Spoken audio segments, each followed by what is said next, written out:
everyone, welcome to Ring the Bell. I am DS. I'm Lola Star. Today, we have a special guest, the royalty from RuPaul's Drag Race, Jaymes. Oh, me. Hi. Jaymes Mansfield. Jaymes Mansfield is here. Jaymes is known for her love for WWE. I've been watching since I was a wee one, all the way back in 1998 when I was 3. She's the cutest. If you believe that, good for you. Today, we're gonna go through her favorite female legends. We are approaching WWE Evolution. This is a really great time to look into the legends that we want to see again. Who's your top 5? So my 5th choice is a little controversial. Is that how you say it? Controversial? Because she's not the greatest wrestler, but boy was she charismatic. The wonderful Sable. Oh, Sable. Where is she? She is trapped in a mansion in Minnesota with Brock Lesnar's babies, eating mayonnaise sandwiches, not allowed to leave. Some compound somewhere. My memory of Sable is very lesbian, is it? Oh, yes. Yes. My favorite thing is on the internet, because they're so wonderful and clever there. There was a wrestling website called inthering.com or something, and they did a whole encyclopedia. Okay. And their nickname for Sable was the hypocrite prostitute. Because everything she sued the company for and said she wouldn't do, she came back and did all of it. Yeah, she had a huge storyline with Tori Wilson over the Playboy cover. Honestly, I fawned over Sable as a little boy because she was everything I wanted to be. This big, busty blonde, and she had a really deep voice like I do. Jim Cornette calls it the Stepford wife voice. This is for all the women who want to be me and for all the men who come to see me. And for people who won't see me, it doesn't really match up, but with nostalgia goggles on, it's really good. No, my favorite Sable moment is back in 2004 when Tori Wilson was having her coming out party, and out of nowhere, Wildcat hits, and I literally flew off the couch with excitement, like, what the hell just happened? Sable! Oh my! It's Sable! Sable's here! Sable is back in the WWE.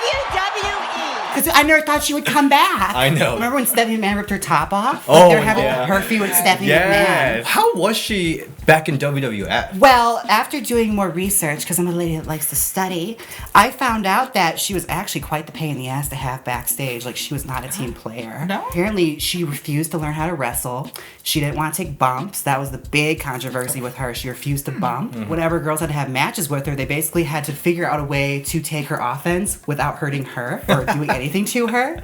So looking back at it, it's like, okay, these matches are really, really bad. Remember that some kind of talk show, and it was China and Sable, they were going at it. Why are you twice my size and twice my strength? Because I am. That's life, sister. I worked hard to get that way, and I could squash you in a second. Do you see her being in Hall of Fame? Maybe. I mean, if Sunny made it there, Sable could make it Yeah, there. I agree. I mean, Sonny made it very difficult for someone like her to be back in there. She's smart enough to do all that stuff after she got in. So. She is out of jail, so, she might be at Evolution. Just kidding. Oh, no. I wouldn't hold my breath. What is your top 4? My next one is actually related to Sable, Luna Vachon. I remember Luna Vachon back when she debuted in the early 90s as Shawn Michaels' valet. He brought her in as sort of a way to threaten Sherry Martel after she had left him. They had their falling out. Really nasty cat fights backstage with her and Luna. It was like one of those first street fight footage where you see a woman getting her face slammed into the wall.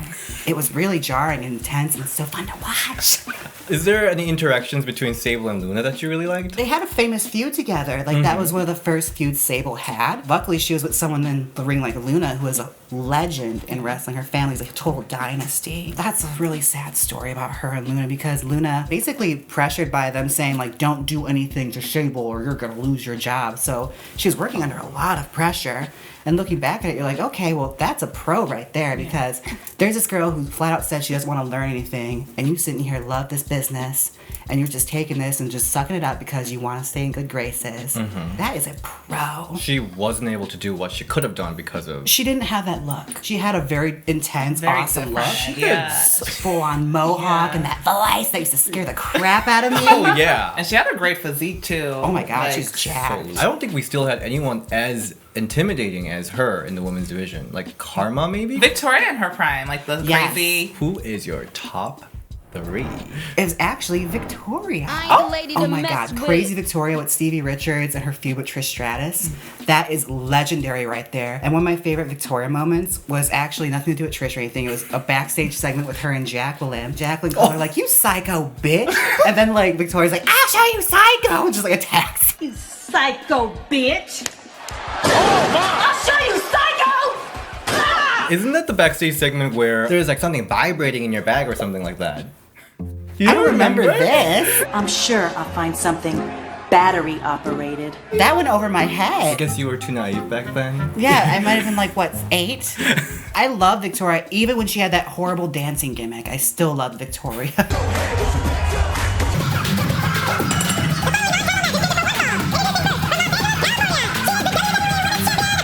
Victoria! Go. Oh, my panties, sorry. Christy Hemme, when they had their little feud together, she was calling her like a crazy bitch, and then she came and just smashed her with the vase. Oh, She's yeah. like, "You're right, Christy. I am a psycho bitch." And I was like, "Oh my god."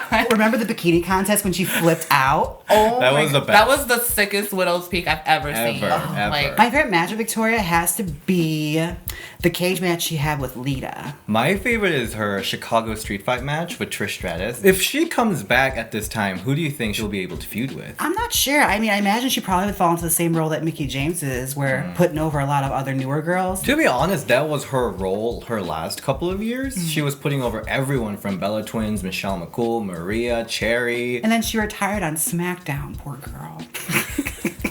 I mean, it was very heartwarming. Yeah. So heartwarming. and it was a good match. We were actually talking about that match the other day when Michelle McCool was pinning Victoria at the end. People always ask me, you know, what did you whisper in her ear? I remember just saying, "Thanks, sis. I love you so much, and I can't thank you enough." Oh. That's just like, That's a so kinky sweet. little touch. I like that. Not quite, Ric Flair, Shawn Michaels, but I mean, I get it. I'm feeling it. So who's your top 2? My second was really, really hard, but I have to say it would be Lita. Queen of Extreme, who just came back to Raw. Oh, right, in the golfer pants. We were talking about that. She looks great. My favorite Lita era was actually when she was going through that controversy with He Who Shall Not Be Named and Edge. She had this great moment when she was coming out as Edge's valet, and I remember it in my mind so distinctly, where she had like these short shorts on. She had gotten really, really thin, and she had her hair all blown out, and she was walking on the ring. I was like, oh my God, Lita is gorgeous. Yes, We're all allies here. We can talk amongst this like civil ladies. Would you choose Edge over Matt Hardy? I know I would. The boy hasn't changed his style since like 2003. Edge is actually really hot. And he's still hot. Mad, passionate sex live right here on Raw. Infamous segment. Oh god. Yes, and you saw her boob. Wait, so that was a real, like, that was the real deal, or that was just them acting like? I don't think they were having sex. Yeah, it's like a good old simulation. I had heard that like they really did, and I was like, wait, what? I don't think WWE has a burlesque license. But I have to tell you, I hate to say this, but I was never a fan of Lita because I was too big of a fan of Trish. Oh, you let that get in the way? I know. I was like that kid who's like, Trish all the way, Lita, boo! But now that I look into it, her run in 2004, after that pregnancy, that whole thing, as crazy it was, she was a huge babyface. Oh, yeah. Right? Back around when she debuted, like after she had left S.A. Rios, because she was also a heel when she came in. A lot of people don't remember that. But she turned face after he abandoned her. And the Hardy Boys, when she was at her peak. And she's like the only person in the world that ever made a whale tail look cool. Panty thong sticking out of the pants. That's never looked good on anyone else. It always looks trashy, but she somehow made it cool. And she also has an amazing main event at Raw with Stephanie McMahon for the Women's Championship. She's had 2 main events on Raw. 3 actually. Stephanie McMahon and her for the belt, The Rock and Triple H in a tag that's match, true. and then her and Trish. Trish! Attention everyone! Lita said, oh no! Oh damn it! You're KO for one! Look at Edge holding! So who do you see Lita face against? I'd love to see her fight Sasha Banks. I would like to see her go against Becky, because I know Becky said that she looked up to her growing up, so I feel like they would have good chemistry. I do see the backstory there, but I do have to go with Sasha, because Sasha is also super extreme when it comes to her ring style. That's true. So I think they will have like a really crazy match. It'd be like Battle of the Suicide Dives.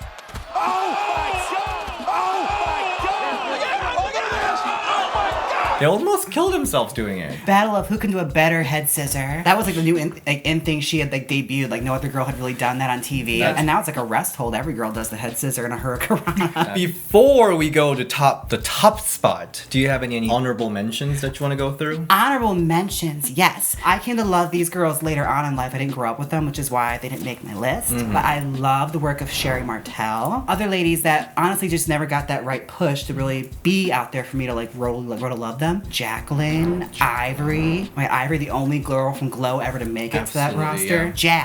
Jazz. My God, Jazz was horrifying. She scared the shit out of me. So who is your top legend? I feel like me and you may have something in common. It's Trish Stratus. Trish Stratus, the 7-time women's champion. They're going to try to break her record. They're not going to. It's a different belt, so it wouldn't really count, would it? One point there was a rumor that WWE is trying to kill her legacy because Trish used to be the youngest woman to be inducted in the Hall of Fame, and then they changed it with Beth Phoenix. Oh, yeah. Right now, Charlotte is already tied with her for 7 times, even though it's a different title. I feel like it meant a lot more with Trish's belt because like that was a bumpy legacy for a women's championship. There had been a lot of stinkers holding that belt. That belt meant something when the girl that had it really was given good stuff to do. And with Trish, like she had the best storylines. She's one of those people like when she debuted, she was a valet and she played that part so well of the girl who's like snotty, doesn't know how to wrestle. You watched her grow and you essentially grew up with her. Yeah. She's like the Elle Woods of wrestling. You see her go from like her lowest low to like become like, you know, this big respected lawyer. The Elle Woods. What's your favorite storyline from Trish Stratus? Oh my God, there's so many. So many. I loved her feud with Lita when she first debuted. Oh. And Lita used to like throw her around and really kick the crap out of her. And just her feud with her has been so storied. And leading up to like her feud with Lita when she was with Kane, that was my favorite because she was just the most evil and the most wicked. She played the best heel. Just like that. Handling business. What do you think about her keep saying business? Business. Is that a thing? I haven't gotten over like the yoga pants and the brown hair. Please get full blonde again. You were so pretty. Oh, I definitely want to forget her Burnett time. Oh, Really? when she fought with Snooki. You thought that was bad? The brunette mafia? That You weren't whole, with yeah, the Burnett Mafia. That was like whole like really weird era because Trish had that whole issue with John Morrison. Did you say was it John Morrison who resented your last appearance at WrestleMania? Was that what it was? I don't know if he did. He might have said that. He thought maybe another girl deserved that spot. Oh. But if you remember that storyline was where Kelly got fired from defending the World Heavyweight title, and then Trish Stratus came back to save Kelly from Lay Cool. Oh, dude, and looking good doing it. She's just jealous. So I think the match was supposed to be Lay Cool versus Kelly and Trish Stratus, but then Snooki came in last minute, so Kelly was put out of that match. Wouldn't you be more mad at Snooki for taking jobs away from girls? Yeah, I feel like if anything, it should have been that way. Well, John Morrison's one of those people you just gotta admire him for the beauty and not really for what his decisions have been. When the whole Diva Search thing was happening, that was kind of like the thing they were trying to do was like build the next Trish, but like it didn't really work because Trish had that raw, intense love to like learn and get better.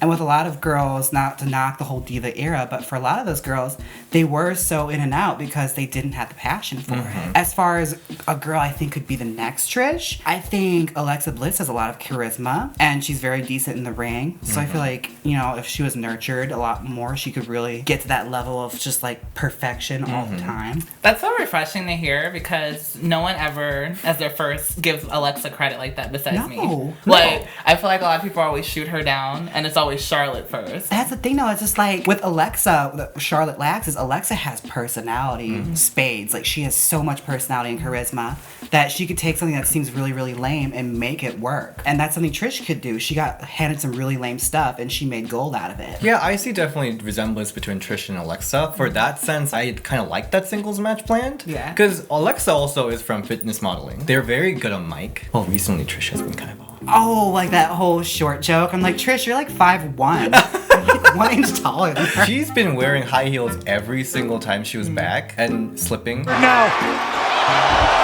Mickey's down. They're low, chunky boots. Like she's in a Franco Sarto. Let's not get crazy. Well, Jaymes Mansfield is queen of high heels. Yes. I'm wearing a 4-inch heel today, I'll have you know. That was our top 5. I loved all of them. I love Sable. I always thought she was so hot. Loved her and Tori's like cat fights. Like it just felt so real. Cause like especially back then, cause I thought they genuinely did hate each other. I didn't realize. Tori did a shoot interview about Sable. Yeah, and actually some of that heat was real eventually. They apparently hated each other. Well, on the topic of Tori, one of my favorite feuds with her was her and Dawn Marie. The funeral. That's my all-time favorite because it's such a fucking mess. So horrible. Where she killed her dad. We have to have you back for the worst list. I'll keep you here all night. Because she has a lot to say about that. Alright, thank you so much for being here, Jaymes Mansfield. Where can our fans find you? Oh, I'm Jaymes with a Y on all social media. Jaymes Mansfield. Twitter, Instagram. Actually, just go to Instagram and YouTube. That's what I care most about. On our YouTube, she recently did top 10 hottest male wrestlers. Oh. Which she stole a lot from me. Hey, you didn't invent thirst, okay? I just found a really easy way to monetize it. Whenever I find Finn Balor's like thirst trap photos, I just send it to Jaymes right away. Every Finn Balor photo is a thirst trap photo. Who's your recent thirst trap favorite? Noam Dar. Oh. Alright, you can find me at Nintendo Boy DS. And you can find me at The Little Star on Instagram and Twitter. Bye. Bye.